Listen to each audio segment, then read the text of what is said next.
As incredible as it sounds, that's both pieces for $5.99. In many luxurious styles and fabrics, that's Jennifer value.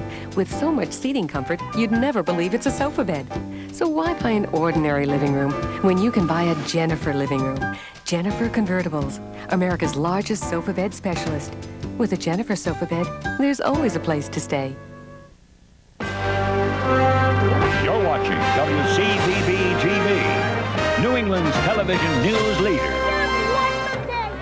The kids love it, but early dismissals were not the best news for working parents. A judge hears Tonya Harding's plea to block next week's Olympic Committee hearing that might keep her off the ice. And tonight's high five goes to Belmont High's three-sport star, Brian Owens. Now, Chet Curtis, Natalie Jacobson, Dick Albert with weather, and Mike Lynch on sports. This is News Center 5 at 6.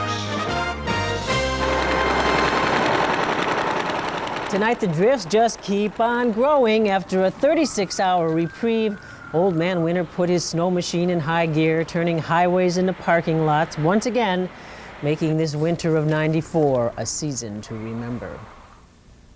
Right now, you are looking live at Route 128, where the latest winter wallop is snarling traffic, bringing most of the Bay State to a virtual standstill. Good evening. We have scraped, we have shoveled, we have sanded, but tonight the relentless pounding of winter is testing our patience. Our meteorologist Dick Albert has been tracking the storm all day long, as you might expect, and is in the midst of it with the latest. Dickie? Well, I'll tell you, I'm up on the roof here, and I'll tell you a couple of things. It's wintry out here. It's cold. It's very windy. I think the wind chill is probably 0 or below, and it's snowing at least moderately. You know, so far this winter, we've had 72 inches of snow in Boston. That's exactly my height. If you're under 6 feet, you've been buried. Let's take a quick look at how much snow we've had in the Boston area from this storm. You can see 6 inches in Boston officially, but down south, anywhere from Millis area, Mansfield, down through Duxbury, down through Plimpton, down through the Cape, a good 9, 10, 11 inches of snow. To the west of Boston, about 7 in the 128 area. When you get further north and west, the snowfall gets a little lighter. Now let's look at our radar composite over the last couple of hours, and you will see there's still a lot of snow to come overnight. I think this is going to be slow to end. You can see that it stretches all the way from where we are now into eastern New York State, and there's some extra snow hanging way back in New York and Pennsylvania. It should gradually lighten up tonight, but probably not ending until after midnight. At least another 2 to 4 inches, perhaps a little more in a few spots. And I don't even want to mention this, but there's a chance of additional snow on Sunday. So let's check what's happening in downtown Boston with Jack. Jack, what's going on? Down here, Dick, no question about that. As you've indicated, the commute and the drive trying to get out of town has been unbelievable. We're at Herald Square right now. Earlier, this was all gridlock. I mean, you couldn't get through here no matter if you had an ambulance or anything else, and it's a lot better than it was then. But early this morning, Mayor Menino said if the city of Boston got a lot of snow, it would have big problems, and boy, was he right. Even before the heavy snow started, we had problems with clogged streets. The north end was impossible. I'd like him to back up so we can leave. Yeah, had enough, huh? No, it's just it gets annoying when you want to go somewhere.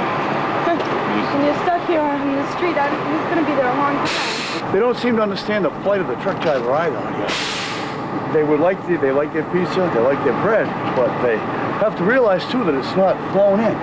The snow's croaking small business. The business is dead. Yeah. The people can walk. They can't get here. No park. Very bad. As the snow piled up, major businesses let out, and people thought they were going to rush out of town. I don't mind. You did get out of work early. Yeah. That's the only good news. Yeah, do my shopping in Haymarket. Go home for the weekend. It wouldn't be that easy. Getting out of town took hours, sometimes a half hour to move 1 block. Nothing seemed to move in some parts of town. The traffic was unbelievable. Gridlock developed at hundreds of intersections. And some places you could barely move forward at all.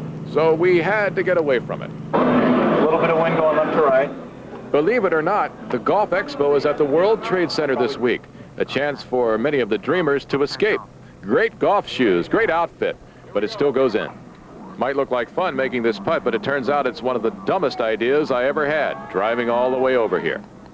The reason for that was it took us 2 hours, 20 minutes to get back from Northern Avenue to Herald Square, 2:20. There's some of the traffic still trying to get up on the expressway. That ride back here was so bad that Warren Doolin, our photographer, and I actually had a fight in the car, and that has never happened before. It's been a bleak day getting around out here, no question about that. And someone who, I'm supposed to tell you one other thing before we go. Some of the parking garages downtown at the Prudential, at Copley Place, at Tent City, they're offering a special deal so you can get your car off the street if you live in Boston. For $3, you can park there for the next 24 hours, get your car out of the way. We ran into one man today who had 26 tickets because they're ticketing like crazy. The snow emergency, they can now ticket you anywhere, no matter what you've done with the meter. So get the car out off the street if you can. Steve Sprague has gotten a first-hand look at trying to drive in this mess today on his commute. He's out in Needham. Steve? I'm in Needham now, Jack. I only live 6 miles away from the station in Brighton, but it was 6 brutal miles. Photographer Mike Doherty joined me for my trip to Needham, and it was a ride that took quite a long time. But we were a whole lot more fortunate than a lot of folks. We talked to one person, tried to take the MBTA from downtown Boston at midday when a lot of the officers were getting out. That person took 3 hours to get from downtown Boston on out on the MBTA, waited almost an hour just to pick up a train in Government Center. So you can see people were fleeing the city either by automobile or by mass transit. It was not an easy commute anywhere around. And on 128 behind me, it's starting to thin out a little bit. Some of the folks are beginning to get home right now, but as you indicated, Jack, there's still a lot of traffic in downtown Boston. A lot of folks still haven't got home right now. A lot of folks right now are turning to Mother Nature and saying, come on, Mother Nature, enough is enough. The joke is over. Now, this is not going to be pretty. Would you believe that I actually cleaned this car an hour ago?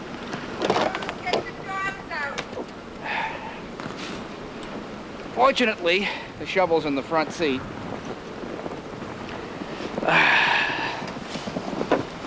Of course, there's ice under here, which is going to be fun.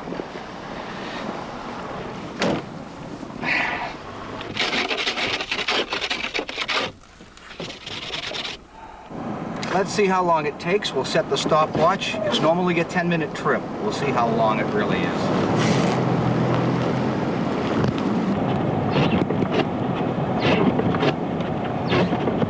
Speed limit's 35. We're doing just under 15 right now.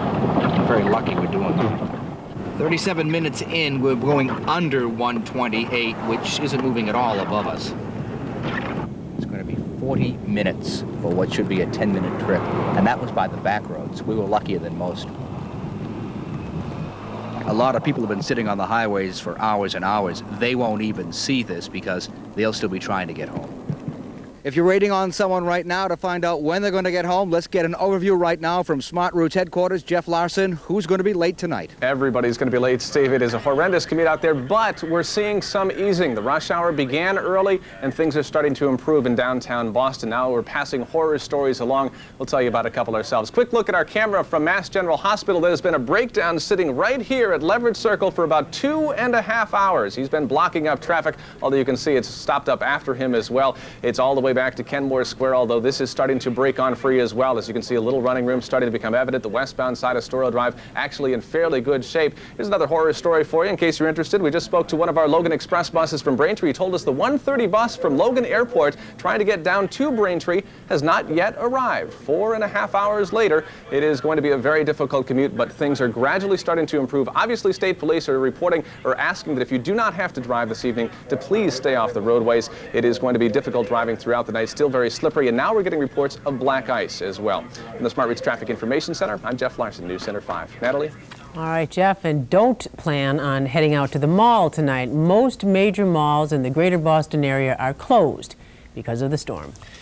And this blast of winter is venting much of its fury along the South Shore and the Cape, the same area that was socked with more than a foot of snow earlier this week. News Center 5's Ron Golovin live in Norwell with the latest. Ron. Well, it's been another long and trying day for a storm-weary South Shore residents. This storm came in early, it started snowing early, and it continues unabated at this hour. In the midst of the whirling whiteout that is the South Shore, dozens of hardy New Englanders carried on with their daily lives. Most commerce was restricted by the storm, but there was one hot commodity. Looks like you got a pretty good stock of snow shovels here. Have you sold many? Yes, we have. We ran out earlier this afternoon, and the owner went out and dug up some more for us. We don't know where, but that he did. In the midst of it all, a school bus slid into a snowbank in Hingham, and the state police had to rescue some kids to wait for their parents.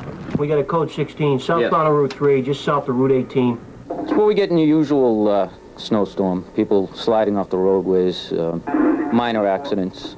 People generally using their heads, traveling slowly, so you get mostly property damage and not the serious personal injury ones that you get other times. As the flakes flew through the air, homeowners tried to keep up. I'm sick of it. This is the second time today, and we had 26 inches, believe it or not, from the last storm, so it's been really wicked.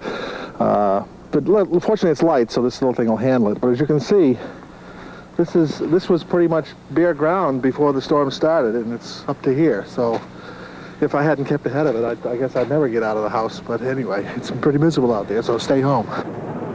The woods were lovely, dark and deep. But if you had promises to keep and miles to go before you sleep, you might wish you had taken the road less traveled, because most of these vehicles on these roads were moving at a glacial pace. My apologies to Robert Frost and my admiration for Jack Frost, who made all of this possible. The storm seems to be intensifying. The wind is picking up. You're looking at live pictures of Front Street in Scituate, and the storm does seem to be intensifying quite a bit. But so far it's been a nuisance. No death, destruction, or deprivations that we know of. We haven't heard of anything. For now, reporting live from Scituate, I'm Ron Gullivan, News Center 5. Nat? Okay, Ron, thanks. This storm means an extra long weekend for many children as scores of schools closed early today. News Center 5's Jorge Quiroga reports officials scrambled to get the early dismissal message out to parents. Have Jeffrey come in. In Dedham's Riverdale Elementary School, the sudden decision for an early dismissal had Principal John Raffa scrambling to track down working parents. Mrs. Mullen, the students are being dismissed at 11:30. It is now 10:30. I have Lisa here with me, and she is not certain what she is supposed to do. It's not as easy as it used to be. These days, most students come from homes with working parents. Anybody stranded yet? No one, but at 11:30, I'm sure there will be some strandees here in the office, and we hold on to them until someone comes to pick them up. For the children, this was yet another winter distraction from schoolwork, but that hardly dampened their spirits. Hey, after all, they're kids, and snow time means playtime. Well, I really want to go, work on the snow fort. But for parents, this harried drill was hardly fun. I have another son in another school across town, so I had to come get him early, go get him, and, then I have to go to work tonight, so it does make things crazy. Stephanie Tribuna arrived at work in Boston just in time to turn around. You have to have a boss who understands, and you work really hard from you take work home when you can. Finally, the moment of truth arrived. When the kids left school, most parents had gotten the word. Okay, everyone who doesn't have a parent, we're going back. Okay? A few parents couldn't make it on time, but rest assured, until they did, their kids were in safe hands. In Dedham, Jorge Quiroga, News Center 5. Friday is traditionally a busy day at the supermarket, but with the storm approaching, shoppers made certain they were stocked up for this latest episode of cabin fever. The state has issued an emergency waiver of the blue laws this weekend. That means that retail stores and supermarkets can open before noon on Sunday if they get an okay from the local chief of police. And the frustration continued today at Logan Airport. News Center 5's Pam Cross joins us live from Logan. Pam? Well, Chet, it's been an on-again, off-again day at Logan. The airport is open now. It was actually open, surprisingly, for most of the day until about, at 3 o'clock. They had 2 runways open, and they managed to get a lot of jets in and out. But with other East Coast airports closed, it was often a terminal to nowhere. Do you think you're going to make it? No, but we're going to keep trying. We've got there are flights going all day long, and we're just going to keep trying to get on them. So it's the 19th birthday, and we've got 21 people for dinner tonight, and I don't know whether we'll make it or not. But the story was repeated dozens of times. Travelers trying hard, but flying nowhere fast. With Logan, the only major Northeast airport open most of the day, flights bound for elsewhere were diverted here, stranding even more passengers. We just missed the closing of Newark Airport by about 15 minutes, and then he diverted it to Boston. So now you've got another day. Another day here in Boston, but the people at Continental have been terrific.